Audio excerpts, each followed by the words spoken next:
नमस्कार प्यारे बच्चों।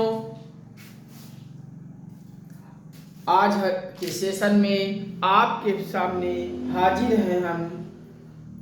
आज हिंदी, जैसा कि आपने बोर्ड में पढ़ ही लिया होगा, हिंदी वर्णमाला। हिंदी वर्णमाला के मुद्दे पे, हिंदी वर्णमाला के टॉपिक पर हम आज के सेशन में आपसे जुड़ रहे हैं। जैसा कि हम सब भारत देश के निवासी हैं, अर्थात भारत माता के संतान हैं, और भारत माता के संतान होने का गर्व है, हमें हिंदी आती है। हम हिंदी को शुरुआत से ही लेने के लिए सोच रहे थे, लेकिन गणित हमने इसलिए लिया क्योंकि हर महीने कोई ना कोई परीक्षा रहती है और हम सब गणित के क्वेश्चन को छोड़ के चले जाते थे। इस परिपेक्ष में हमने गणित की एक ओरल जानकारी आपको शुरुआत में ही दे दी है कि अब कोई भी परीक्षा हो, गणित के क्वेश्चन को हम सब छोड़ के नहीं आएंगे। इस नाते गणित को हमने ख़त्म किया। अभी आप की आदेश होगी, जैसा कि आपके ही सब कुछ आदेश पे ही हम चलते हैं। आपका अगर आदेश होगा तो हम गणित फिर भी पढ़ाएंगे, पुनः पढ़ाएंगे। लेकिन आज हम हिंदी के मुद्दे पे चलते हैं और हिंदी में शुरुआती बेसिक गणित में हमने पढ़ा शुरुआत में नंबर सिस्टम, उसी प्रकार हिंदी का शुरुआत वर्णमाला से होती है। अर्थात हमें वर्णमाला का ज्ञान हो जाना चाहिए। अगर हमें वर्णमाला का ज्ञान है, फिर हिंदी की आगे की चीज़ें हम अपने आप हो जाएंगी। इस नाते आज हम वर्णमाला के मुद्दे पे आप सब को पर नजर डाल रहे हैं। चलिए, वर्णमाला आप सब लिख लीजिए। हिंदी एक नई कॉपी आप सब बनाइए और नई कॉपी में हिंदी को विधिवत लिखते जाइए। आज से आपको हिंदी में कोई क्वेश्चन गलत नहीं होगी। ये गंगा एकेडमी यूट्यूब चैनल का वादा है। आप सब गंगा एकेडमी यूट्यूब चैनल पर प्यार दें, सपोर्ट दें। हम एक एक विषय को इतना आसान कर देंगे कि कोई भी क्वेश्चन आप सब छोड़ के नहीं आओगे, चाहे वो कोई भी विषय हो। हम हर विषय पढ़ाएंगे। आप सब हिंदी को इतना आसान बना देंगे, जैसे आने वाले समय में समीक्षा अधिकारी का पेपर होगा, अधीनस्थ का भी पेपर होगा, यूपी टेट का भी पेपर घोषित होगा, यूपी टेट भी होगा, उसमें भी हिंदी काम आएगी।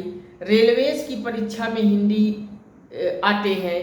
इस प्रकार हम जहाँ जहाँ हिंदी की सिलेबस में है, हिंदी आएगा। हर पेपर में हम हिंदी अच्छे से करके आएंगे।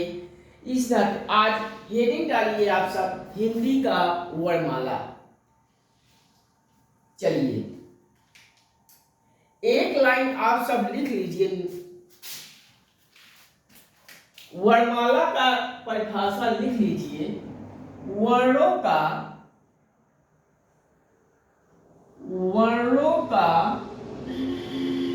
व्यवस्थित समूह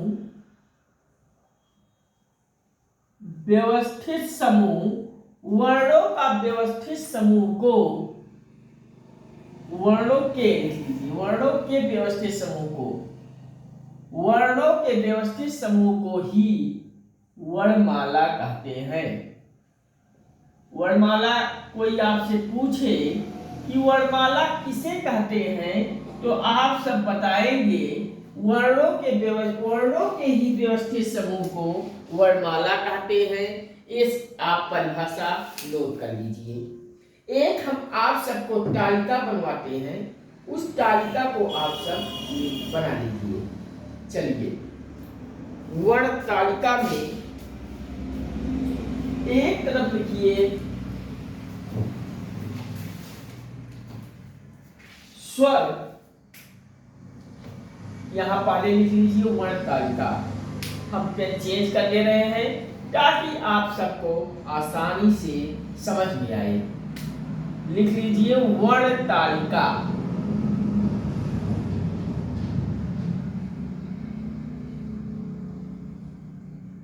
एक तरफ आप लिख लीजिए वर्ण स्वर। एक तरफ लिख लीजिए स्वर और दूसरी तरफ लिख लीजिए व्यंजन। क्या लिखेंगे? व्यंजन। एक तरफ लिखिए वर्ण तालिका में स्वर और दूसरी तरफ लिख लीजिए व्यंजन। स्वर भी वर्ण दो प्रकार का होता है और व्यंजन अभी हम बाद में बताएंगे। चलिए, स्वर होता क्या है?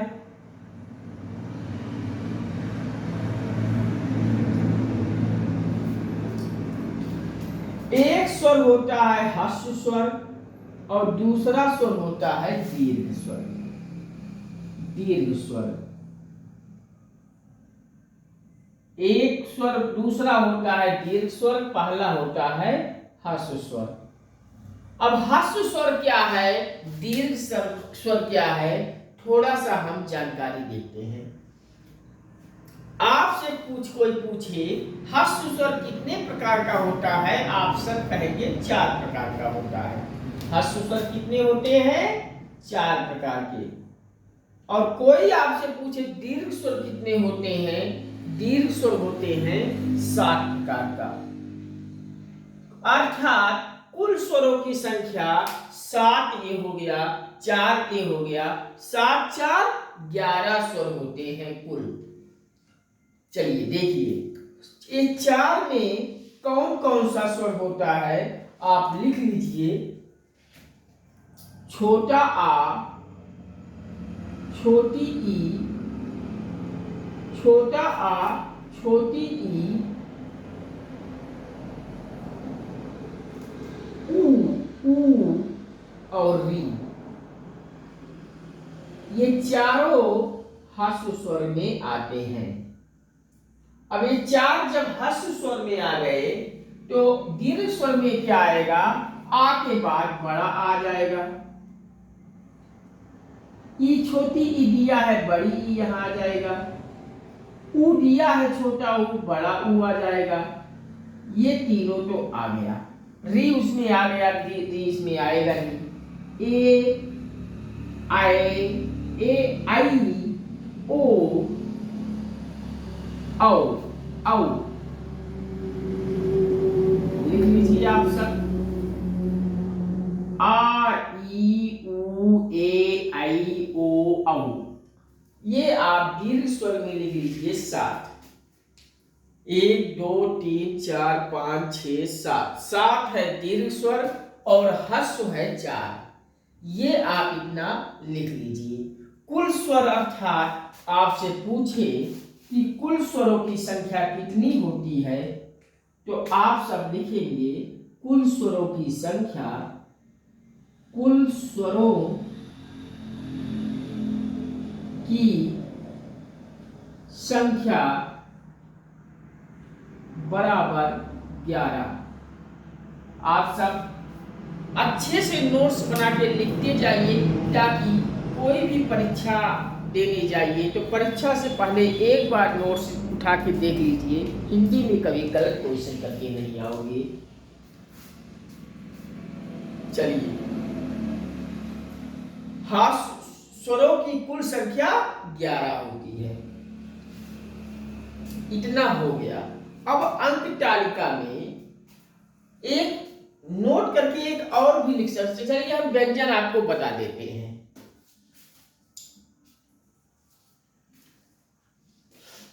व्यंजन आपका होता है, व्यंजन में आप सब लिखिए, एक स्पर्श व्यंजन होता है,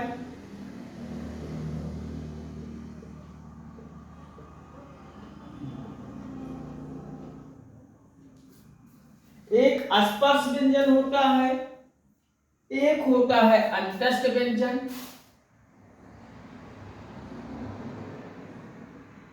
अंतस्थ व्यंजन होता है। चलिए लिख लीजिए, हम साइड में हो जा रहे हैं। तीसरा लिखिए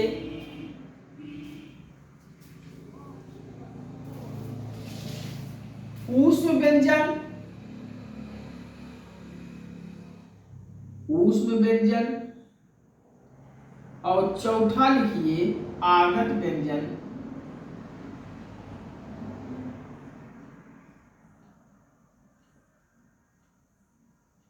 चलिए लिखिए ऊष्म व्यंजन, आगत व्यंजन और पांचवा है संयुक्त व्यंजन। संयुक्त व्यंजन, संयुक्त व्यंजन लिख लीजिए इतना। अब स्पर्श व्यंजन क्या होता है? हम स्पर्श व्यंजन, अंतस्थ व्यंजन, ऊष्म व्यंजन, आगत व्यंजन, संयुक्त व्यंजन, ये सब हम आपको एक चार्ट में आगे चल के फिर बताऊंगा। का वर्ग से लेकर पा वर्ग तक आपका स्पर्श व्यंजन में आ जाएगा। या डाला हुआ 4 आपका अंतस्थ व्यंजन आ जाएगा। ऊष्म आपका श श श ह, एक चारों ऊष्म व्यंजन में आ जाएगा। जो फ 2 आगत में आ जाएगा और संयुक्त व्यंजन छात्रा ब्याज श्र, ये 4 संयुक्त व्यंजन में आएगा। चाहे आप लिख लीजिए और या हम अगले में भी बताऊंगा ही। चलिए लिख ही लेते हैं। का वर्ग से पा वर्ग, हम एक वर्ग पूरा हम डिटेल में बताएंगे, अभी यहां इतने लिखिए। और ये इनकी संख्या 27 के लमसम समथिंग 27 होती है। और अंतस्थ है 4 होते हैं, या र ला वा, ये 4 आपका अंतस्थ व्यंजन होता है, लिख लीजिए। ऊष्म व्यंजन आपका आएगा, ऊष्म व्यंजन जिसमें मुंह से बोलते समय हवा निकले, 4 होते हैं ऊष्म व्यंजन। श, श पे चिरवा सा, छोटा सा और हा, ये 4 हा, ये 4 जो होते हैं ऊष्म व्यंजन होता है, नोट कर लीजिए।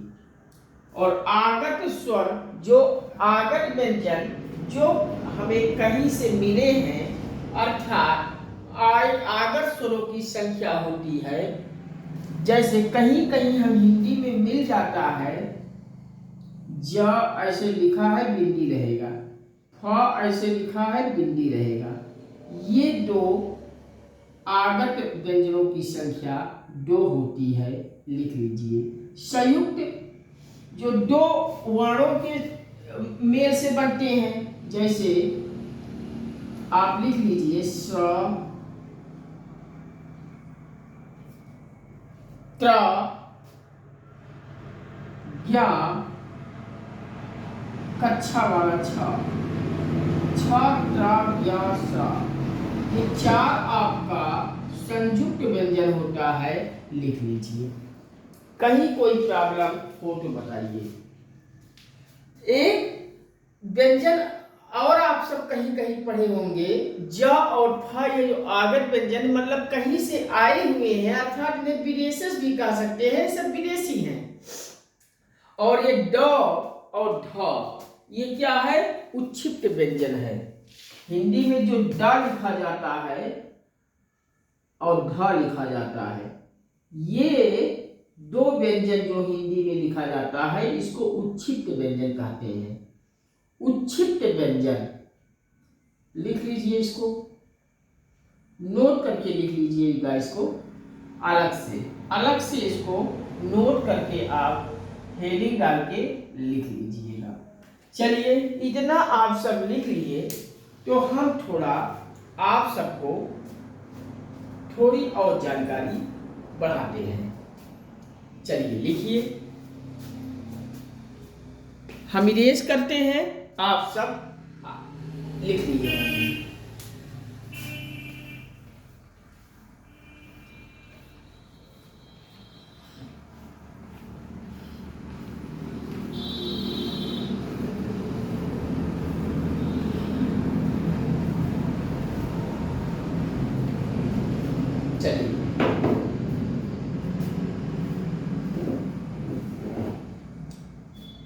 चलिए वर्ण, मैंने आपको बताया कि वर्ण दो प्रकार का होता है। एक वर्ण हमने आपको बताया दो प्रकार का होता है, स्वर और व्यंजन। यही तो अभी बताया था मैं। बताइए अब स्वर किसे कहते हैं और व्यंजन किसे कहते हैं, थोड़ी सी हम डिफिनेशन देख लेते हैं। देखिए, स्वर किसे कहते हैं, जो किसी की सहायता के बिना बोले जाते हैं, मतलब स्वतंत्र रूप से बोले जाते हैं। लिख लीजिए, जो स्वतंत्र रूप से बोले जाते हैं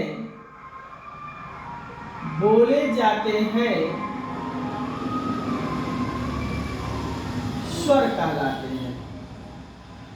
कहलाते हैं। ये डिफिनेशन आप सब लिख लीजिए। और जो स्वरों की सहायता से बोले जाए उन्हें व्यंजन कहते हैं। व्यंजन लिख लीजिए, जो स्वरों की सहायता से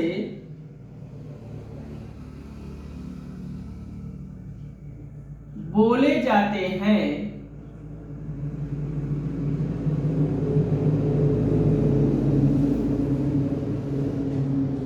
उन्हें व्यंजन कहलाते हैं या कहते हैं, व्यंजन कहा जाता है। अब देखिए, कंडीशन अप्लाई कर दिया।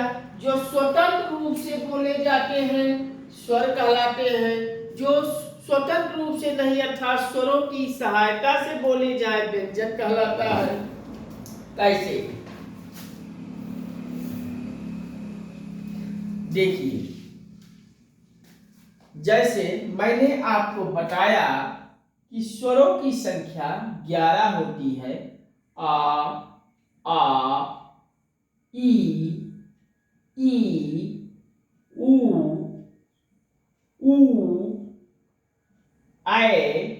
ए आई ओ औ। ये मैंने आपको 11 होगा 1 2 3 4 5 6 7 8 9 10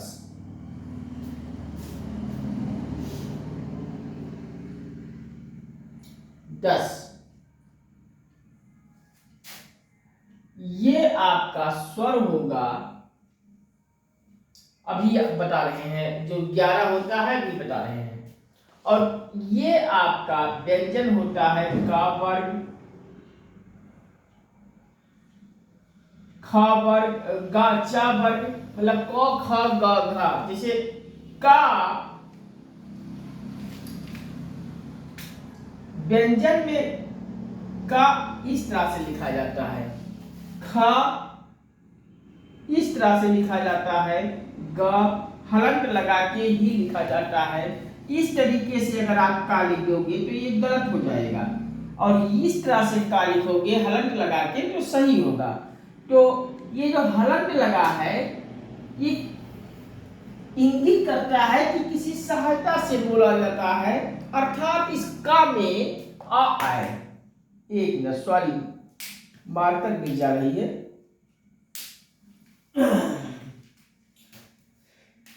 एक का जो हलंत लगा है तो अर्थात इस का में आ है, अब ये का बन रहा है। हर स्वर में, हर व्यंजन में कोई ना कोई स्वर होता है, उसी के माध्यम से व्यंजन बोला जाता है। अब खा लिख लीजिए, खा में भी आ है। अब जब आ लगा दोगे तो हलंत हट जाएगा, और जब सिंगल आएगा तो हलंत रहेगा। इसी प्रकार से अगर चा लिखोगे, चा में आ लगाओगे, चा अब हलंत हो जाएगा। इस तरीके से हलंत लगा के व्यंजन लिखे जाते हैं, अर्थात स्वरों कोई ना कोई स्वर इसमें समाहित होता है, तभी व्यंजन बनता है। और ये जो अंग आ होते हैं, ये न स्वर है न व्यंजन है, इन्हें कहते हैं अयोग वाह। एक आता है, लिख लीजिए, अयोग वाह क्या है? अयोग वाह, अयोग वाह क्या है? हेडिंग डालिए, अयोग वाह में आप एक लिख लीजिए क्या है? अयोग वाह दो होते हैं, कौन कौन सा? एक अंग, दूसरा आ। ये दोनों अयोग वाह कहे जाते हैं, अर्थात ये न तो स्वर होते हैं,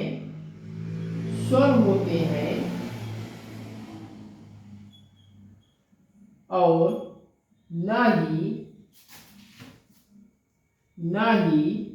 व्यंजन होते हैं। व्यंजन कहते हैं, व्यंजन होते हैं।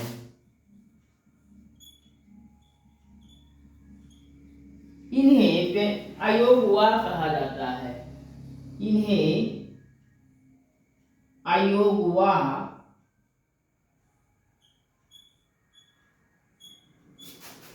कहते हैं, कहा जाता है।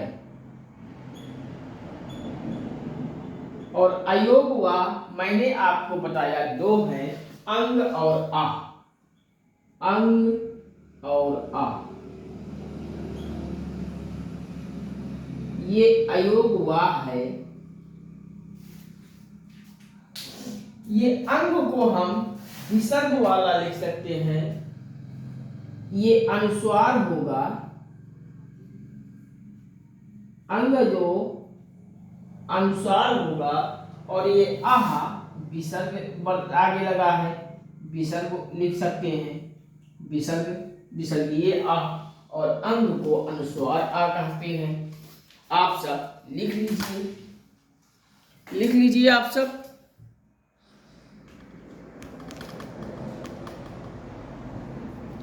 कहीं कोई समस्या हो तो बताइए।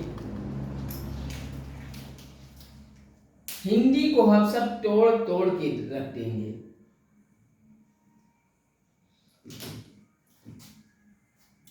चलिए, आप सब की आज की जानकारी यहीं तक, आज का सेशन यहीं तक। अगले सेशन में हम सब स्वर को डिटेल में पढ़ेंगे। स्वर कौन कौन सा होता है, कैसा होता है, इस स्वर के बारे में हम डिटेल्स में जानकारी लेंगे। आज का सेशन यहीं तक। आपसे एक विनम्र अपील है कि गंगा एकेडमी यूट्यूब चैनल पर आइए, चैनल को सब्सक्राइब कीजिए, बेल आइकन दबाएं, इसे शेयर करके अपने से जुड़े हुए सभी लोगों तक पहुंचा दीजिए। व्हाट्सएप, फेसबुक, इंस्टाग्राम पे इसे पोस्ट कर दीजिए, और गंगा एकेडमी के परिवार में विस्तार दिलाइए। हम एक एक विषय आप सभी के सामने तोड़ के रख देंगे, कोई विषय आपको कठिन नहीं लगेगा। ये हम गंगा एकेडमी का संकल्प है, उद्देश्य है। आप सब यही कीजिए कि गंगा एकेडमी यूट्यूब चैनल को पूरे भारत के घर तक पहुंचा दीजिए, हर परिवार तक पहुंचा दीजिए। कोई भी परिवार शिक्षा से वंचित न रह सके, सरकारी नौकरी से वंचित न रह सके। हर घर में शिक्षा हो, हर घर में सरकारी नौकरी हो। एक गंगा एकेडमी यूट्यूब चैनल का संकल्प है, उद्देश्य है। आप सब संकल्प और उद्देश्यों को साकार कीजिए। ठीक है, नमस्कार। आज का क्लास यहीं तक। अगले सेशन में हम आप सबसे बहुत जल्द मिलेंगे। Watching for this video. नमस्ते।